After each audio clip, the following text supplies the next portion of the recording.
Қайырлы құрметті көрермен, өткен жылы біз омыртқаға арналған қазақ гимнастикасының базалық жаттығуларын көрсеткен едік. Сіздерге ұнады. Біз екінші бөлімін түсіреміз деп шештік, иә? Бүгін сізге классикалық курсты көрсетеміз. Ол 3 бөліктен тұрады. Жаттығуларды тұрып және жатып жасауға болады. Бүгін сізге бір курсын көрсетеміз.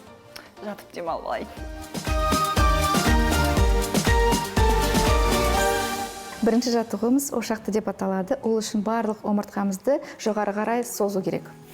Бұлай? Жоқ, иықпен жамбасымыз жерге тию қажет.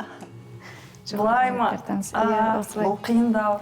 Омыртқада тартылыс, доға сияқты болу қажет. Осы жаттығуды 10 минут аралығында жасау керек. Біздің қазақ гимнастикамыздың әр жаттығуы омыртқаның түзулігін сақтауға көмектеседі. Омыртқа түзу болса, сау болады. Остеохондроз, сколиоз, грыжа, протрузия деген аурулар пайда болмайды. Бізде көбінің проблемасы мына жерге тұз жиналды деп жатады ғой желкеге. Соған көмектесе ма бұл? Иә, өте пайдалы.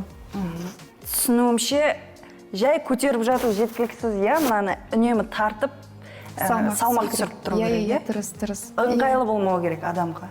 Иә. Жаттығу жасаған кезде қолымызда, аяғымызда үйі мүмкін. Себебі қан айналымы жақсарады. Босатамыз, денемізді босатамыз. Бірден босата аламын ғой, иә, бұлай? Иә.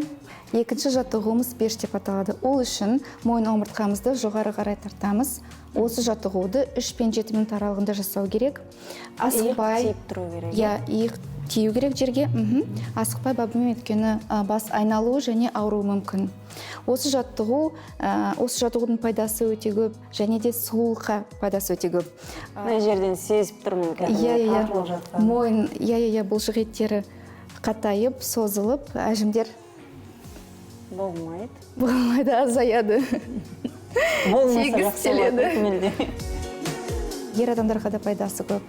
Мысалы, олардың бас ауырады дейік. Қалай көмектеседі? Омыртқа созылады, қысылып қалған қан тамырлары босайды, кейін бас ауруы қояды. Қан айналымы жақсарады дейсіз ғой, иә? Иә, әрине.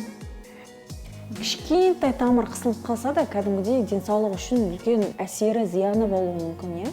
Көру, есту қабілетіне де әсері бар. Мәссаған, сонда көзіңіз дұрыс көрмей жүрсе де... Диагностика жасап, осы жаттығуларды жасап, деніңіз сау болады, көресіз, естисіз. Құрметті көрермен, бүгінге осы. Дендеріңіз сау болсын. Біз базалық жаттығуларды алдыңғы шығарылымда көрсеттік. Біздің Instagram, YouTube парақшаларымыздан таба аласыздар. Содан кейін барып жасасаңыздар, тиімдірек, нәтижелірек болады екен. Келесі кездескенше. Өзіңізді күтіңіз.